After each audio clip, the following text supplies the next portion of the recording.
Hello, like, share, subscribe. This is Principle Invincible. Now, I like to talk about something a little bit disturbing. Democrats, I don't want to talk to you the whole show, but I just want to say this. There's two types of you. You're smart enough to hang your head low on account of what your party and party operatives have been doing to this election. Or you're stupid enough to be out there championing with pride everything that was done. How do you know that the election was bullshit? Virginia early in the night on election night was 2/3 Trump, yet they had given the state to Biden. Why did they do this so early in the night? Well, they needed the elector count to favor Biden from that early, even though actually the states that could have been called early were heavily for Trump at that time, and Virginia was nowhere near really being called. So they just gave it to Biden. Why? Arbitrarily, they gave it to Biden. Why? Because they wanted to make it look like he was in a winning position. Now, this is the theme of the entire fraud, because they never gave up the position of looking as though Biden was in a winning position. So even when Biden was in the losing position, they made it look as if he was in the winning position. As the night went on, in order to keep the balance in Biden's favor of electors, they even gave Arizona early to Biden. As soon as the West Coast opened up, they immediately gave California, Oregon, and the like to Biden. So there was resistance to call states for Trump and rush to call states for Biden. This helped them look like, okay, so we watched that and we know that the fix was in psychologically to make us think psychologically that Trump was in the losing position the whole time, when that actually wasn't true. Only stupid people can't track this argument. Your side is the side of fucking with people's minds for a strategic purpose. Not very nice. Very nasty. The Democrats are supposed to be the compassionate side? Bullshit. Your side is nasty. What's your religion over there? Because you're throwing Christianity under the bus. So without any religion, you're just more compassionate? Bullshit. Moving right along. The bellwether states. Okay. If you lose Ohio and Florida, it's almost impossible statistically that you're going to win. Joe Biden lost Florida and Ohio and yet still won. There are 20-something bellwether counties that always go for the winner. Okay? Among all the bellwether counties in the United States, Joe Biden only wins one. The other bellwether counties go for Trump. Okay, what a fluke. Every once in a while, the bellwether counties, there's one or two counties that are off. Okay? But all but one being off? When you look at that, you go, impossible. Then, Joe Biden absolutely needed the nonsense that went on after Election Day in the extended count period that was called in an organized way in 6 states simultaneously. 6 states undergo the same type of gameplay. They stop counting, tell Republican observers to go home, and then start counting when those observers are gone. There's a lady who has blonde braids who comes out to announce we're going to stop counting. Everyone go home. And in fact, we see that.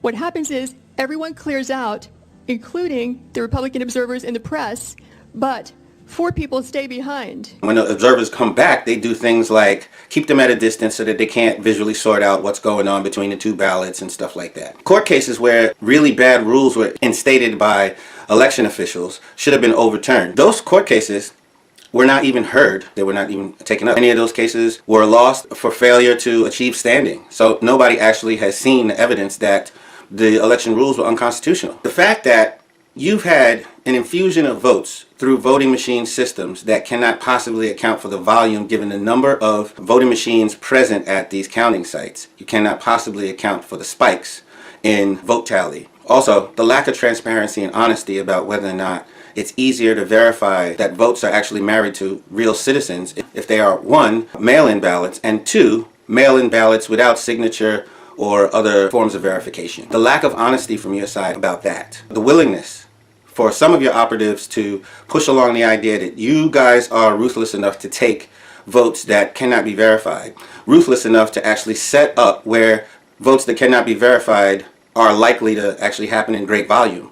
That nastiness in and of itself makes you look like you're okay with cheating, and at the very least, you're okay with creating confusion about whether or not cheating happened. You're not interested in calming people's thoughts about whether or not cheating happened. As a matter of fact, before the election, you prepared for people to be up in arms or people to be disturbed by the types of votes that you were pushing for. More details are emerging about a secretive war game played out by establishment politicians.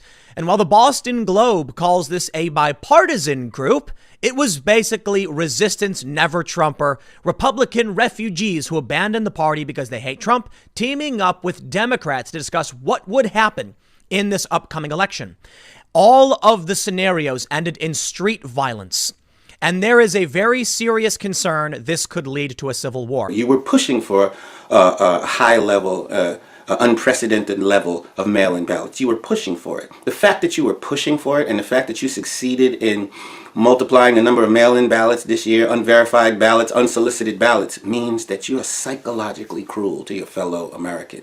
Your fellow American would rather have very solid verification, okay, in order to have trust in the election system. But you're not interested in that. So that's why your party, you suck. But moving right along, let me tell you really, Republicans, what the other side actually succeeded in doing. They plotted out every possible means to use people on their side who are in positions of authority to use their authority to play dumb.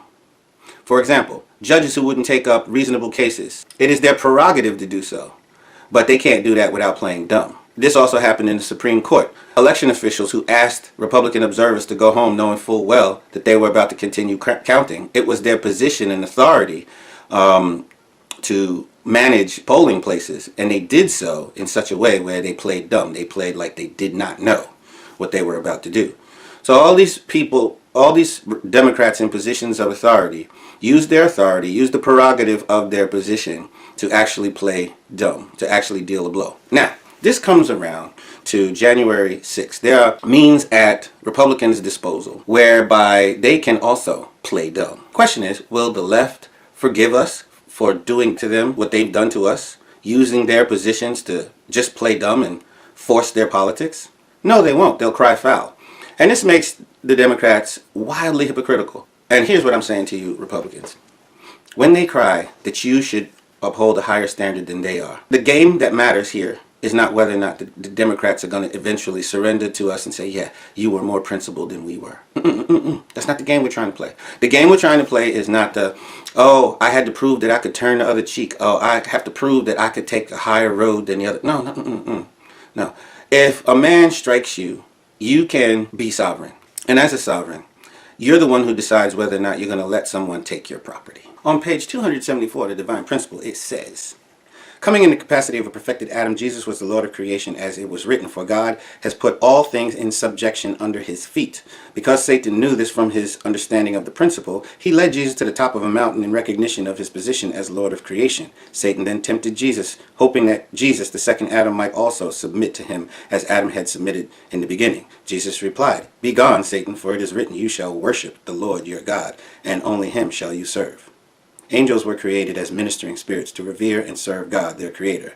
By his answer, Jesus indicated that, according to the principle, even a fallen angel like Satan should worship God. By the same token, he should honor and attend Jesus, who came as the body of the Creator. Know ye not that ye are the temple of God, that ye are God's? In like manner, the gods, or the rightful lords of this country, are the free people of this country.